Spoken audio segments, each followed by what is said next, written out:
آنگاه که سواران تیزتک با پرچم‌های برافراشته تا اوج آسمان، با چهره‌های گلگون و با گلخنده زخم‌های عمیق بر پیکر، در میان گرد و غبار برخاسته از سم اسبان خشمگین، پیروز و سرفراز به شهر و دیارشان باز می‌گردند، تو ای آریو در میان همه آنان گلگون چهره ترین و سرافراز ترینی، چرا که گلگونه مردان رزم خون سرخ آنان است. بدون توجه به گزاره‌ها و نشانه‌های تاریخی که دلاورمردی‌ها و فداکاری‌های آریوبرزن را در دفاع از کیان وطن به اثبات می‌رسونه، بی تردید تاریخ سراسر رشادت و سلحشوری دیار زاگرس و قوم اصیل لر در تمامی ادوار تاریخ برای ملت نجیب ایران بزرگ فرهنگی روشن و بدیهی است. از طرفی در تمامی مناطق و کشورهای گوناگون و از جمله ایرانیان در طول تاریخ همیشه نام و یاد بزرگان و جانباختگان راه ملت همچون اسطوره‌های ملی، مذهبی، هنری، علمی، تاریخی، اجتماعی، فرهنگی، حماسی و همچنین شهیدان راه دین و وطن از دیرباز تا کنون همواره مورد احترام قرار می گرفته است. آریوبرزن سردار بزرگ و فرمانده شجاع ایرانی از امیران و نامآوران بزرگ تاریخ ایرانه که در برابر یورش اسکندر مقدونی دلیرانه از سرزمین خود پاسداری کرد. در این راه شهادتگونه جان باخت، حماسه‌ای بی‌بدیل را در تاریخ به یادگار گذاشت و اسطوره رادمردی و شجاعت ایرانیان شد. درود دوستان، من ارسلان هستم و منم بهاره. به کانال رال هیستوری خوش اومدید. در این کانال ما در مورد تاریخ ایران بدون تعصب، اغراق و غرض‌ورزی با مطالبی تاریخی و مستند از منابع معتبر در خدمت شما هستیم. پس اگر به تاریخ ایران علاقه دارید و دوست دارید اطلاعات تاریختون افزایش پیدا کنه، با ما همراه باشید. و اگر محتوای این کانال رو پسندیدید و دوست داشتید و تا به حال کانال رو سابسکرایب نکردید، لطفاً کانال را سابسکرایب کنید. لایک و کامنت هم یادتون نره. وطن یعنی همه آب و همه خاک، وطن یعنی همه عشق و همه پاک، وطن یعنی پدر، مادر، نیاکان، به خون و خاک بستن عهد و پیمان. وطن یعنی هویت، اصل، ریشه، سرآغاز و سرانجام و همیشه. وطن یعنی به دشمن راه بستن، به اوج آریوبرزن نشستن. وطن یعنی گذشته، حال، فردا، تمام سهم یک ملت ز دنیا.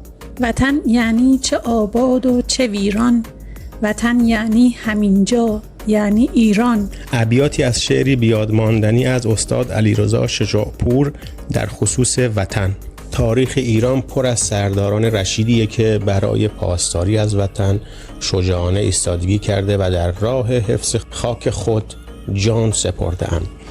آریوبرزن از بهترین جنگجویان تاریخ ایرانه. برای حفظ کشور در برابر مقدونیان و ارتش اسکندر تلاش‌های بسیاری کرد. درباره شخصیت او اطلاعات چندانی در منابع وطنی در دست نیست و تنها چندین سطر در منابع یونانی درباره او سخن گفتند.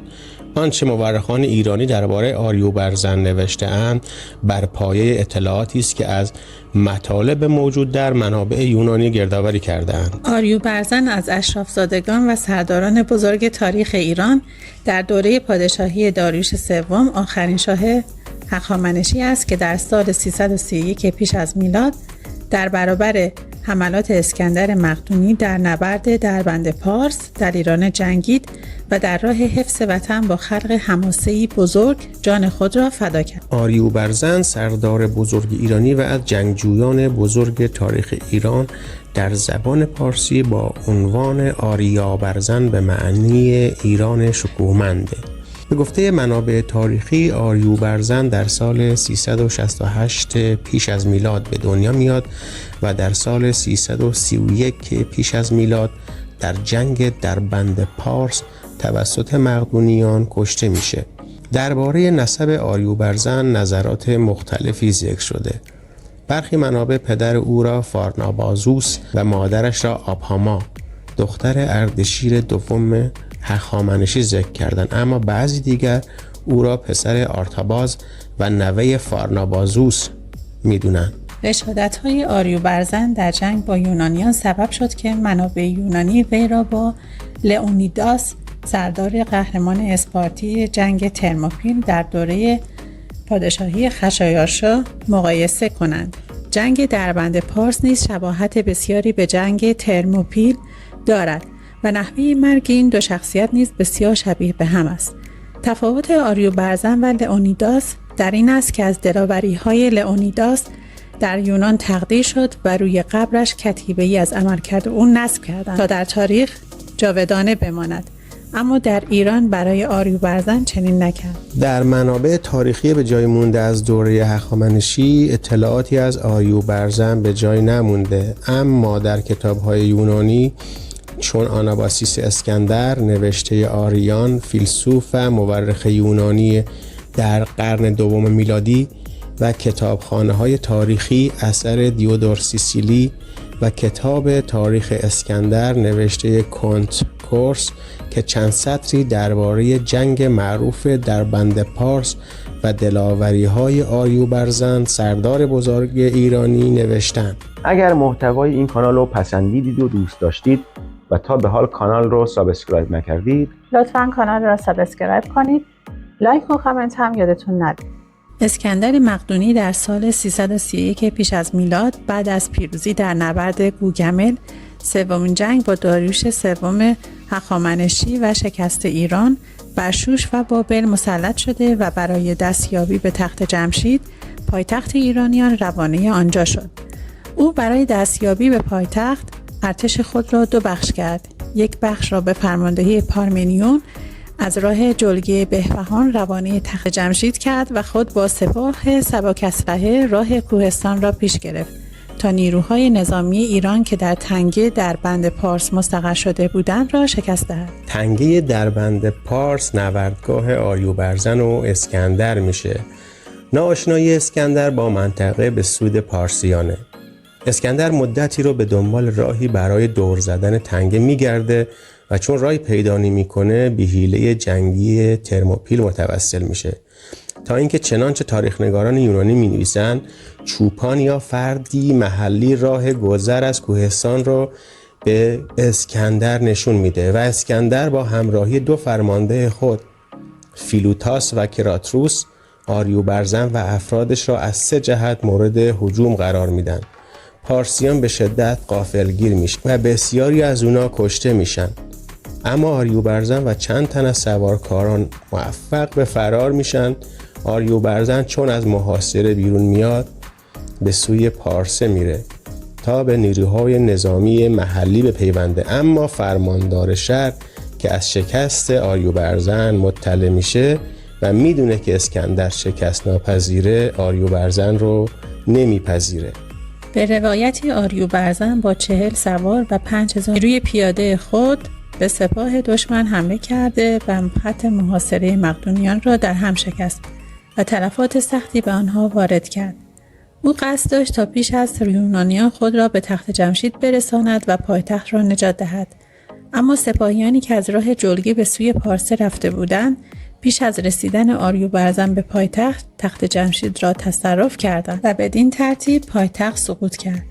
بعد از سقوط پایتخت آریوبرزن در حالی که دشمنان را تعقیب می‌کرد حاضر نشد سپاهش را تسلیم کند و آنقدر در جنگ با دشمن پافشاری کرد تا یارانش یکی یکی از پا افتادند و با افتادن آخرین سرباز پارسی به خاک جنگ پایان یافت. اسکندر با دیدن استقامت آریوبرزن دستور داد او را آنقدر با نیزه و تیر بزنند تا هیچ نقطه سالمی در بدن وی نماند. برخی از مورخان معتقدند که آریوبرزن پارسی خواهری داشته به اسم یوتاب که این خواهرش یوتاب هم همپای برادرش آریوبرزن در جنگ با مقدونیان کشته میشه. اما برخی نیز معتقدند که نباید آریوبرزن پارتی یا اشکانی را که از او با لقب آریوبرزن دوم هم یاد میکنن با آریوبرزن نخست پارسی یا هخامنشی یکی دونست. آریوبرزن دوم که گویا پادشاه بومی آذربایجان بوده خواهری داشته به اسم یوتاب و در میان این روایت ها آریوبرزن و یوتاب ناخودآگاه دچار جابجایی خاندانی و زمانی میشن با آریوبرزن پارسی و هخامنشی. بسیارند از این دلاور مردانی همچون آریوبرزن که در تمام طول تاریخ ایران از این مرز بوم دفاع کردند. سردارانی همچون آریوبرزن، سورنا، یعقوب لیث صفاری، نادرشاه افشار و دیگر بزرگ مردانی که همیشه برای دفاع از وطن و آزادی مردم و امنیت مردم جان خودشون رو فدا کردند. باید از آن داشت که صد البته یاد و نام این بزرگمرد تا پایان تاریخ ماندگار خواهد ماند و تاریخ ثابت کرده در هر دوره‌ای نسل‌های موفق و افراد سرآمدی بوده که همچنان میراث فرهنگی و شناسنامه تاریخ را برای آیندگان خود به جای می‌ذارند، چرا که بررسی و مطالعه جوامع، اقوام و ملل سند هویت ملی هر کشوری و سرزمینی محسوب میشه. حال پرسش اساسی اینه که چرا آریوبرزن این سند هویت ملی و سرزمینی جز چند سطر ترجمه از منابع دیگران و بازنویسی یا روایات ناقص از مستشرقان اثری در دست نیست؟ برای خودمون، اکنونیان و آیندگان چه پاسخی خواهیم داشت؟ سپاس از همراهیتون که تا پایان ویدیو با ما همراه بودید. اگر محتوای کانال براتون مفید بود و پسندیدید، لطفاً کانال را سابسکرایب کنید. لطفاً ویدیو رو لایک کنید و نظرتون رو هم در کامنت ها برامون بنویسید تا از نقاط قوت و ضعف کارمون آگاه بشیم. حمایت شما انگیزه ما رو چند برابر میکنه تا ویدیوهای بهتری را از نظر کیفی و کمی براتون آماده کنیم و به اشتراک بذاریم. بهروزگار و شادکام باشید. تا ویدیوی بعدی.